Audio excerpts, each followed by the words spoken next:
Heboh di Jawa Barat, wanita cantik ditemukan mengandung anak dari monyet besar. Kampung Sukaendah, sebuah desa kecil yang terletak di kaki Gunung Salak, Jawa Barat, selama ini hidup damai dan tenang. Masyarakatnya ramah, religius, dan menjunjung tinggi adat. Namun kedamaian itu mendadak pecah ketika seorang wanita cantik bernama Sari Ningsih, 25 tahun, tiba-tiba dikabarkan mengandung anak dari seekor monyet besar. Kabar itu pertama kali mencuat dari mulut seorang dukun tua bernama Mak Atik, yang biasa menjadi tempat warga berobat alternatif. Pada suatu sore, Sari datang kepadanya dengan wajah pucat dan tubuh gemetar. "Mak, saya hamil. Tapi saya tidak tahu siapa ayahnya," ucapnya terbata-bata. Mak Atik yang sudah tua itu menatap mata Sari dalam-dalam, lalu melakukan pembacaan spiritual. Setelah berdiam beberapa saat, ia mendadak gemetar dan berkata lirih, "Kandunganmu bukan milik manusia." Berita itu menyebar secepat angin. Warga desa pun gempar. Siapa Sari Ningsih? Sari adalah sosok yang sangat dikenal di kampung. Parasnya cantik alami, kulit kuning langsat, rambut hitam lebat, dan tubuh tinggi semampai. Ia tinggal bersama ibunya yang sudah janda sejak lama. Sehari-hari, Sari mengajar anak-anak mengaji di surau dan menanam sayur di ladang kecil belakang rumahnya. Ia dikenal baik, tidak pernah macam-macam, dan tidak pernah terlihat dekat dengan pria manapun.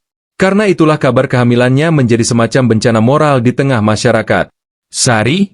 Hamil? Dengan siapa? Dia tidak pernah pacaran," ujar Pak RT penuh curiga. Namun yang lebih mengejutkan adalah pernyataan Sari di balai desa. Saya hamil dengan makhluk yang bukan manusia. Malam itu, saya bertemu seekor monyet besar yang bisa bicara."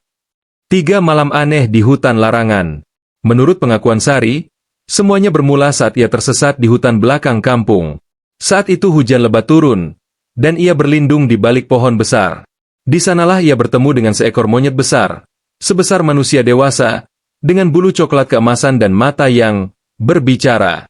"Jangan takut, aku tidak akan menyakitimu," kata si monyet dalam bahasa manusia. Sari yang awalnya takut, perlahan merasa tenang.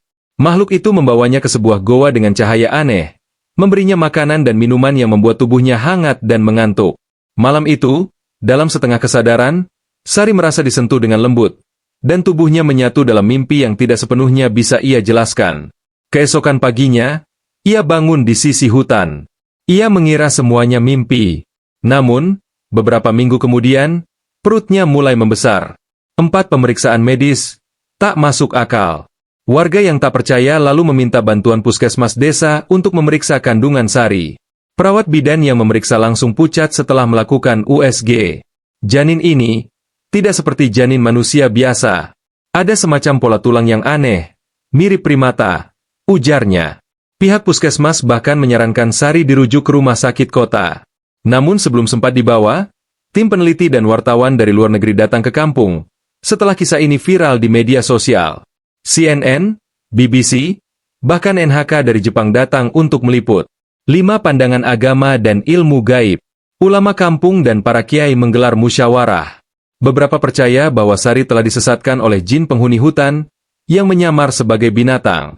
Yang lain percaya bahwa monyet itu adalah penjelmaan siluman atau makhluk dari dunia gaib. "Ini bukan sekadar cerita aneh, ini ujian iman," kata Kiai Rohman dalam pengajian umum yang mendadak penuh. Sementara itu, Mak Atik, sang dukun, justru punya pendapat berbeda. "Itu bukan siluman, itu bukan jin. Itu salah satu dari makhluk penjaga gunung yang dulu hidup berdampingan dengan manusia sebelum zaman berubah." 6. Tekanan sosial dan duka keluarga. Ibu Sari tak kuasa menahan malu. Ia jatuh sakit, dan dalam waktu 2 minggu, meninggal dunia. Sari hanya bisa menangis di sisi jenazah ibunya, memeluk perutnya yang kini sudah membesar hampir 7 bulan. Warga mulai mengusir Sari. Rumahnya dilempari batu. Ia dicap sebagai pembawa aib. "Kami tidak butuh perempuan yang tidur dengan hewan," teriak seorang warga. Sari akhirnya mengungsi ke gubuk tua milik Mak Atik, ditemani seekor anjing tua dan ayam-ayam kampung. 7. Kelahiran yang mengubah segalanya. Pada malam Jumat Kliwon, langit di kampung Sukaendah dipenuhi kilat. Petir menyambar pepohonan, dan suara lolongan aneh terdengar dari arah gunung. Sari berteriak kesakitan, tanda melahirkan. Mak Atik membantunya. Tapi yang keluar dari rahim Sari bukan manusia sepenuhnya, dan juga bukan monyet biasa. Bayi itu memiliki wajah manusia, namun seluruh tubuhnya berbulu halus. Matanya besar, hidungnya kecil, dan suaranya menangis dengan nada seperti manusia dewasa. Mak Atik menangis. Ini bukan kutukan, ini titipan alam. 8 bayi ajaib dan akhir yang mengejutkan. Warga desa mencoba membakar gubuk tempat Sari tinggal, takut akan bayi tersebut. Tapi sebelum api menjalar, sebuah raungan besar mengguncang desa. Dari hutan, muncul sosok monyet besar berbulu keemasan, yang sama seperti dalam cerita Sari. Ia berdiri, membawa tongkat, dan berbicara. Kalian telah mengusir darah dagingku. Tapi ia adalah jembatan kalian dengan alam. Bila kalian menyakitinya, kalian menyakiti gunung, hutan, dan kehidupan sendiri. Lalu makhluk itu menghilang bersama bayi yang baru lahir, lenyap ke dalam kabut. Sari ditemukan tak sadarkan diri. Ketika bangun, ia hanya berkata, dia bukan anak manusia, tapi dia akan menjaga manusia dari jauh.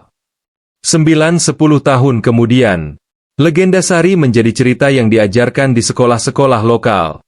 Ia tinggal sendiri, menanam bunga dan mengajar anak-anak di kampung. Setiap tahun, saat malam kelahiran bayinya, ia menyalakan lilin di depan rumah.